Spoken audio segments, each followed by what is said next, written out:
Hey guys, welcome to another episode. Are you in the market for a compact SUV which is capable of going off-road, which has an all-wheel drive system, which also has decent features that you would expect in a modern day car? If you are in the market for such a vehicle, then look no further.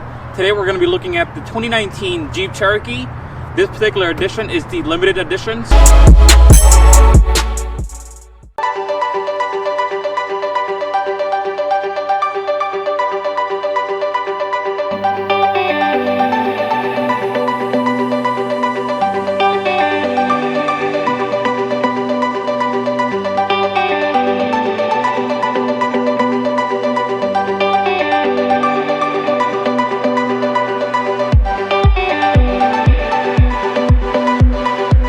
My tester model is an up-level limited 4x4 edition. Some of the standard features with this model includes true all-wheel drive system, keyless entry and start, heated front and rear leather seats, heated steering wheel, 19-inch polished aluminum wheels, and a backup camera. In terms of the exterior changes for 2019 model, you have the new LED tail lamps, improved front and rear bumpers, and a lightweight power-operated liftgate.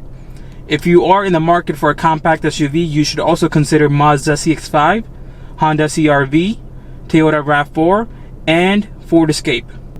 Though they are all great compact vehicles, but in my opinion, because if you consider the amount of money you are paying for this vehicle and the amount of standard features you are getting with this car, like true all-wheel drive system, etc., it's obvious that 2019 Cherokee is a better option. So now let's talk about numbers.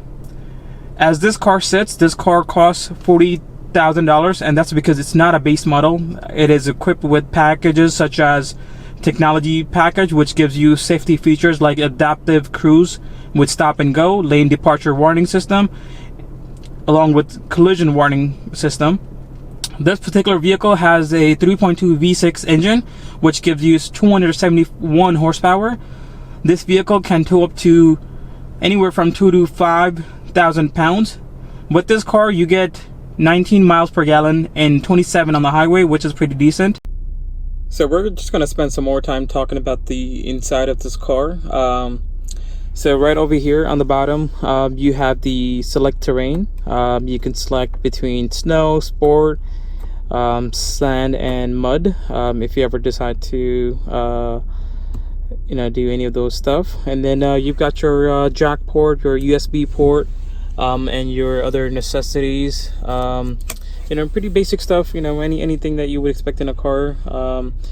Now I just want to spend a minute talking about these useful buttons that you have here. You've got a mute button right here. I personally like this. I just prefer pressing a button when you get a call, when you receive a call, when you just want to turn off everything, rather than lowering the volume of the music that you're playing in the car. I just prefer hitting a mute button and then taking a call or whatever it is that you want to do.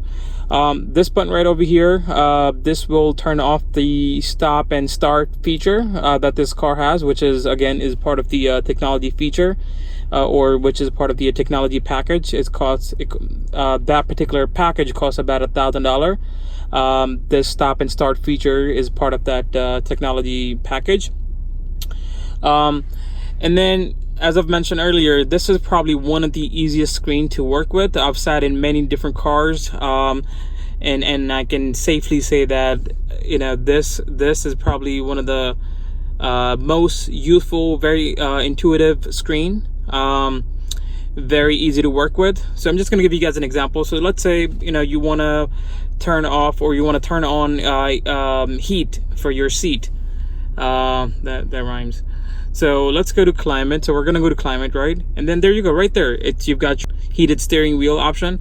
So with one touch, you can increase the heat. With one touch, it's low heat. You can put it into low heat. Same goes for the passenger. And one press to turn on the heating steering wheel and one button to turn off. And then everything just so accessible. Like I said, it's this infotainment system works with Apple CarPlay and Android. And then you also have the backup camera that comes standard with this vehicle, or with this edition, I should say. So when you put it in reverse, you have this very useful guided lines. Again, it's a 7-inch multi-color touchscreen. It's very, I really like this. I would definitely give it 10 out of 10. I'm quite impressed with what Jeep has done here with this vehicle, not only with this infotainment, but entirely, with this vehicle. There's so much luxury, there's so much going on in this vehicle. And then again, once you consider the price, you definitely appreciate the amount of feature that you're getting with this vehicle. Now, the back seat doesn't have enough room, especially when you compare the leg room with cars such as Ford Escape or Toyota RAV4. But that's one of the sacrifices that you're going to have to make. So for passengers in the back seat, especially for longer trips, they're going to have to sacrifice a bit because of the limited leg space that you get in the rear seat. So let's now move down to the trunk space of this vehicle. Here's the trunk.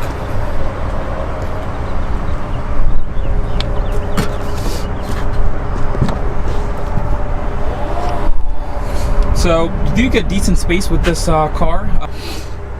You do have the liberty to lower the seats so you can make enough space for whatever stuff you want to haul.